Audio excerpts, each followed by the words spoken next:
Hi friends, hope you all are doing well. Today I'm going to talk about Vargotham planets and how they affect us. Basically, Vargotham planets are the planets which repeat their signs in our D9. Whichever sign they are in our D1, in the same sign they go to in our D9 also.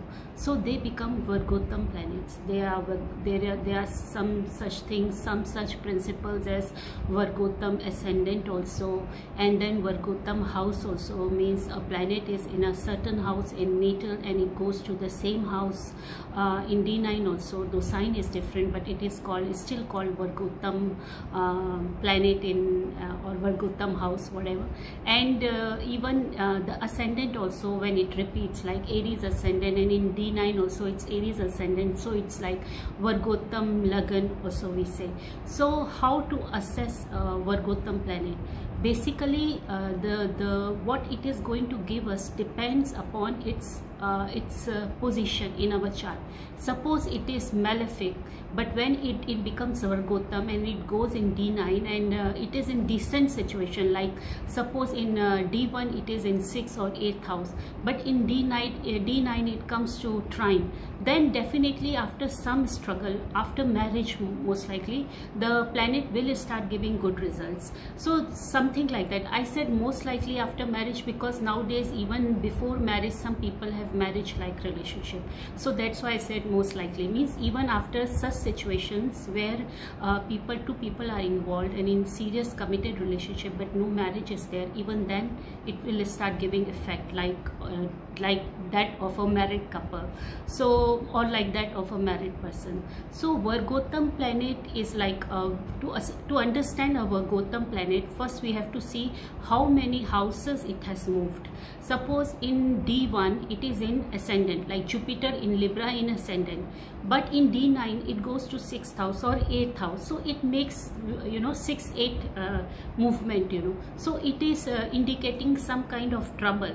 Since the D9 is the chart of marriage and relationship, though we can check all aspects of life with in D9, but still it is mostly we see it for the marriage situation. So it will definitely give some kind of trauma or some difficulties regarding relationship. But suppose the movement is trine, so then it becomes very positive planet, like Jupiter in Libra in ascendant and in D1, and in D9 it goes to 5 or 9. That means regarding marriage one will have a lot of good experience, benefits, gains, it's a blessing. The marriage will be a blessing.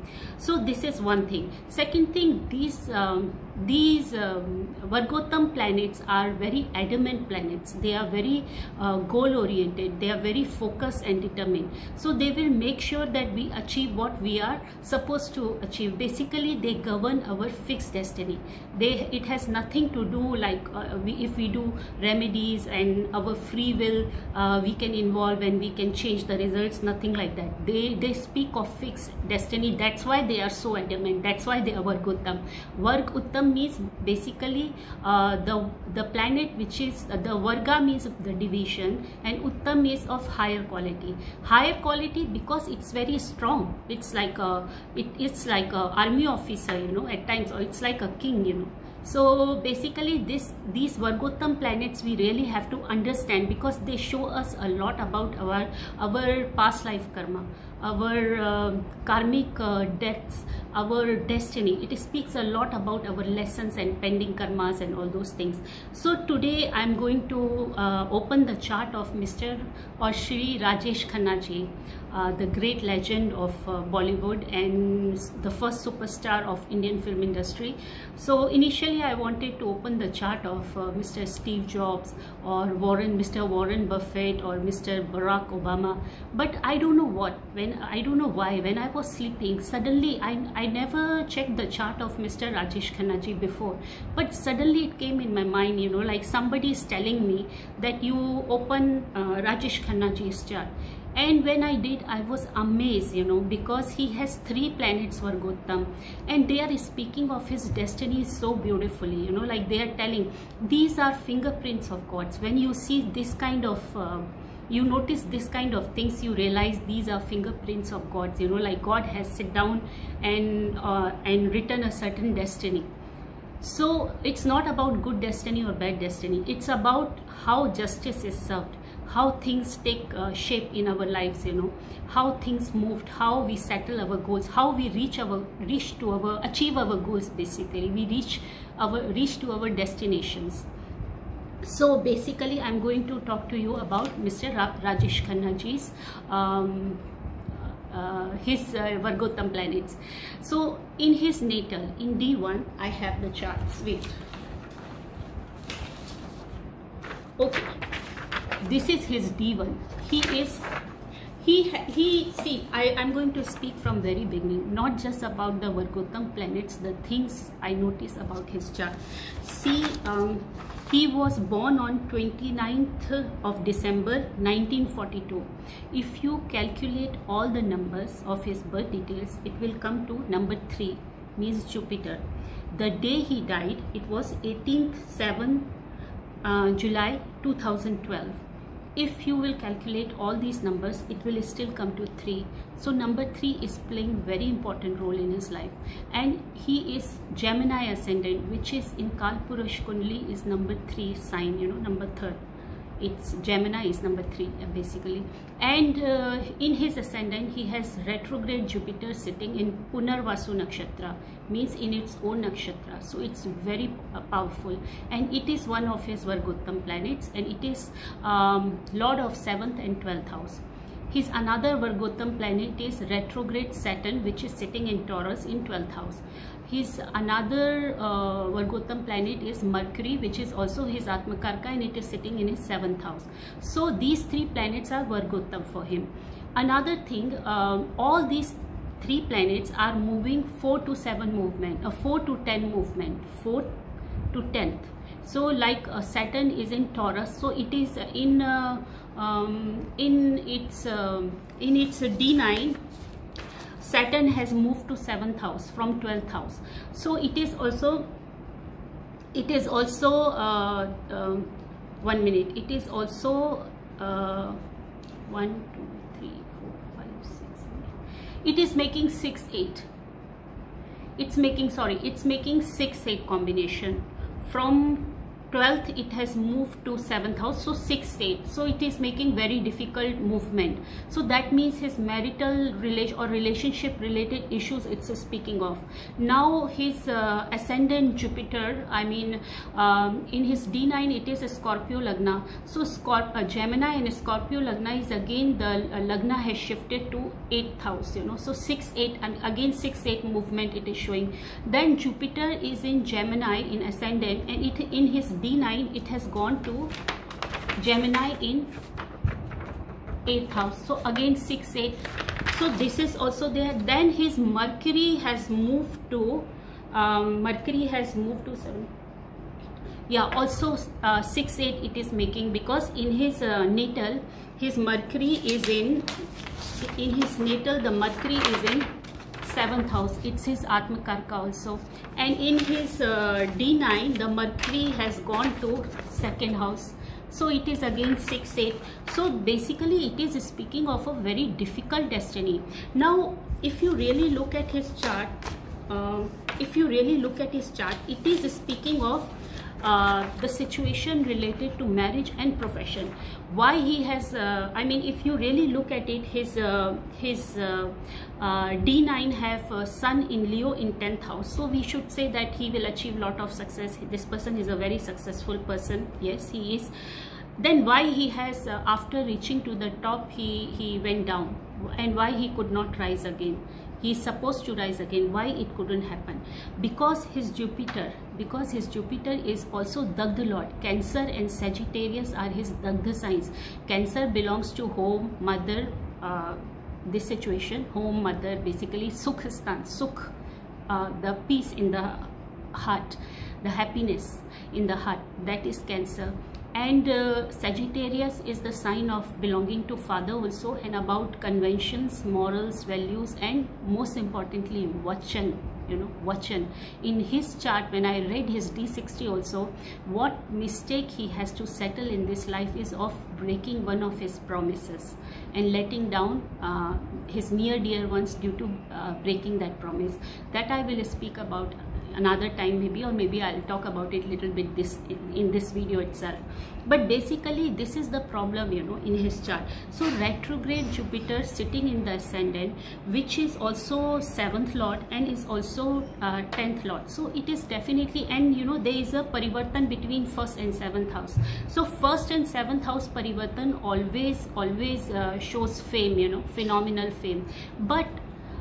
But Jupiter is Badhak Lord also, because Sagittarius is Badhak for him. So it's Badhak Lord, it's Marka Lord, it's Avayogi, plus it's also, it is in difficult situation because it has so many drawbacks, and it is sitting in the ascendant as 10th Lord.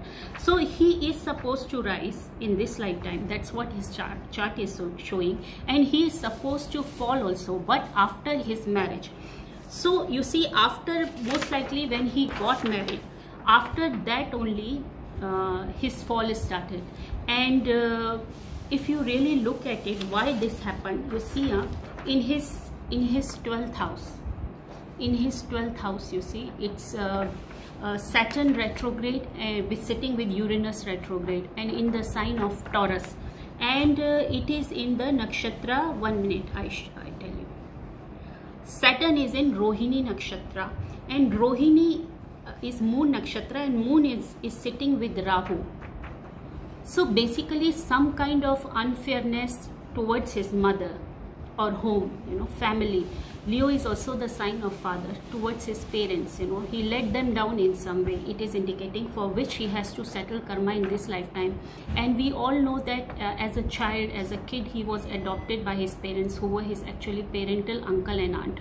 Though he was very loved and cherished, but he was not brought up by his birth parents. So that is one thing. Now if we see that his Lagan Nakshatra is Mrigshira. Now Mrigshira is the nakshatra of Mrig Trishna, means the soul is on the quest. It's like searching for mirage in the desert, Mirage is basically a water body which gives the impression like it is there, but when you reach near that place, there is nothing. It's just an illusion. So Mrigshira is the Lagan, and that's what make him an artist, because Mrigshira is all about illusion, so it's about creativity, talent. So that's what gave him this this creative talent. That's why he became a film artist, because Mrigshira is the nakshatra like that. And Mars is going to 6th house of Prarabdha, in the sign Scorpio. This is his legacy. He's carrying it forward from past life. It is not from this life only. He is a very famous person and very respected and someone renowned. In past life also, see Mars. In past life also, he was a very famous person, respected person, renowned person, belonging to a very renowned family. So this is what it is indicating. Now if we see his Jupiter, as I have already explained, that it is retrograde. It is retrograde, and it is in Punarvasu, in its own nakshatra, and it is 7th lord, and it is 10th lord. So this is speaking about breaking down of a promise to a guru, someone who was like a guide, someone who was very important to him, who was probably like a counselor to him. So his Jupiter is the most difficult planet for him. And in Gemini, it is basically higher octave of Scorpio, So Mars has gone in Scorpio in 6th house. So there is a strong prarabdha he is carrying, regarding one guru.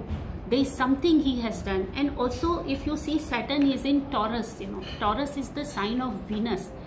There is some kind of letting down he has done towards his, or unfair treatment, or some kind of thing he did to which was not fair, you know, due to a woman or for a woman. He basically, some women he denied after being successful. That's what his D60 indicates, you know. He broke a promise to a woman.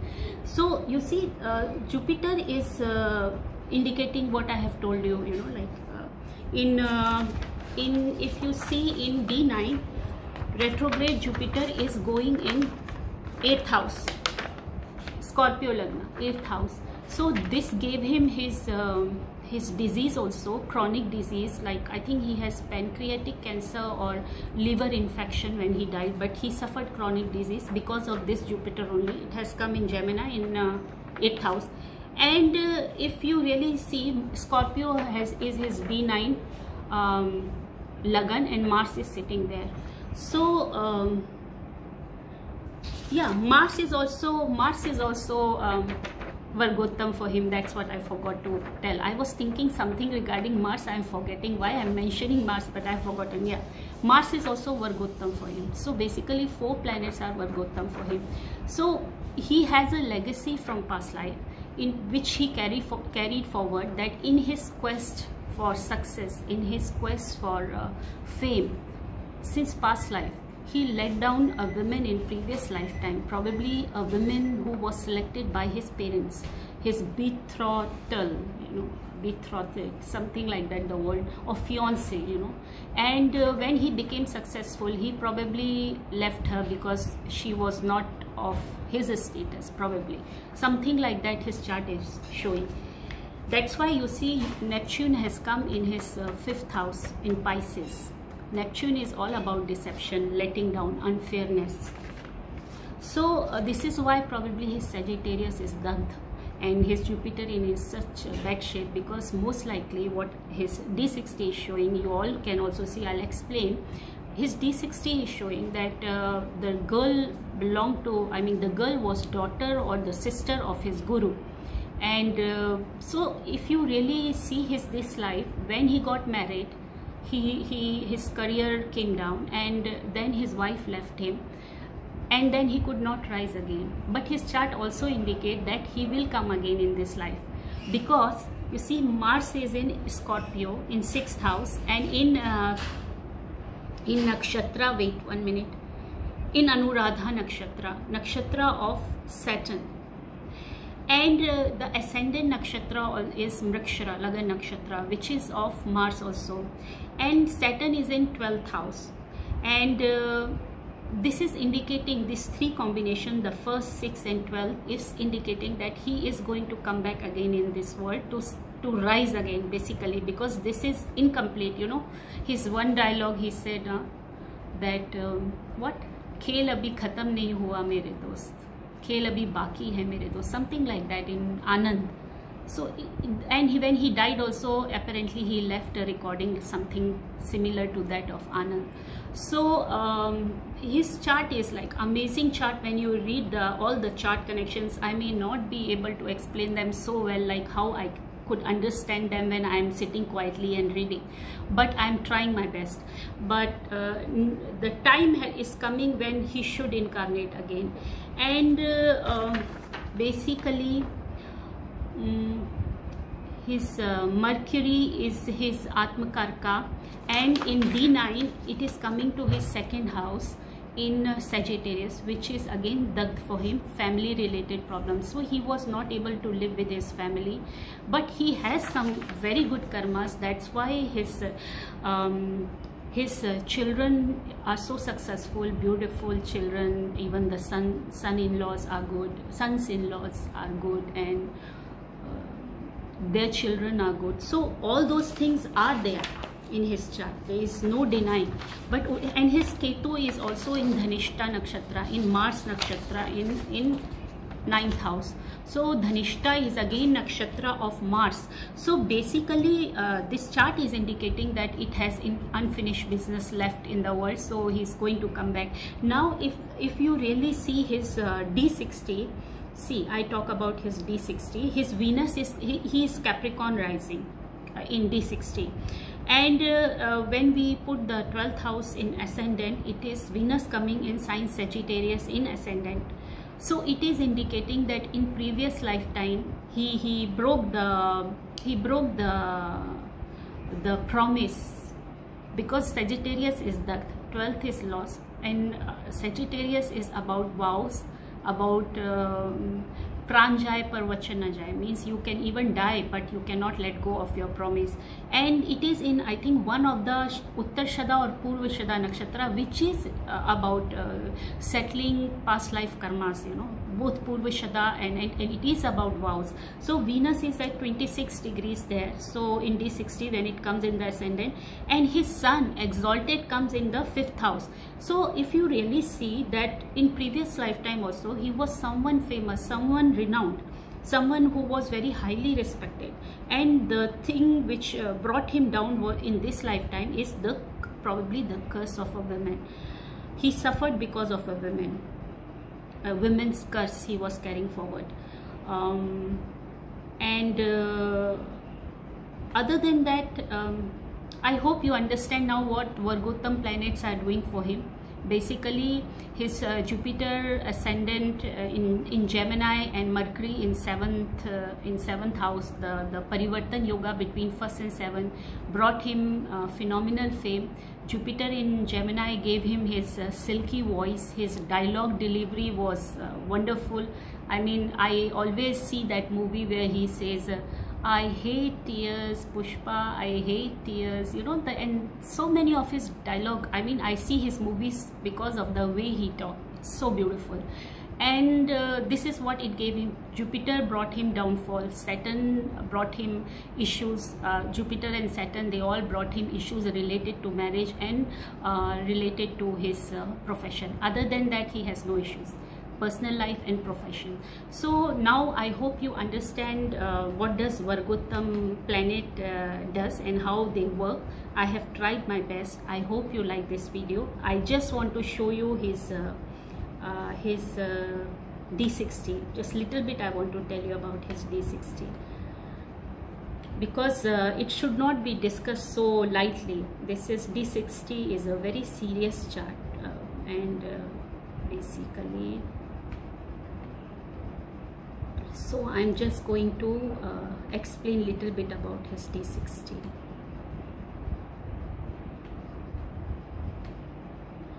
So yes, the Venus is in Uttarshada and Jupiter is in Revati, again Mercury nakshatra, in the, again it is in the Venus is in the Uttarshada, right? Just a minute. Just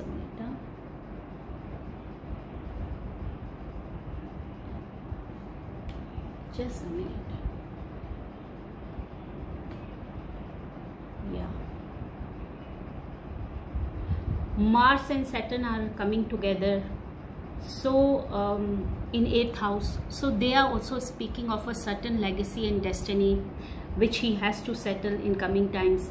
Mars and Saturn are in Magha. Saturn is in Purv Falguni, Venus nakshatra. So he still has some karmic debts related to women. So like what he has lost in this lifetime, he has to come back and get it back. Sun is in 5th house, exalted. So, and it's the 5-9 connection is there. So Jupiter retrograde has come to 4th house.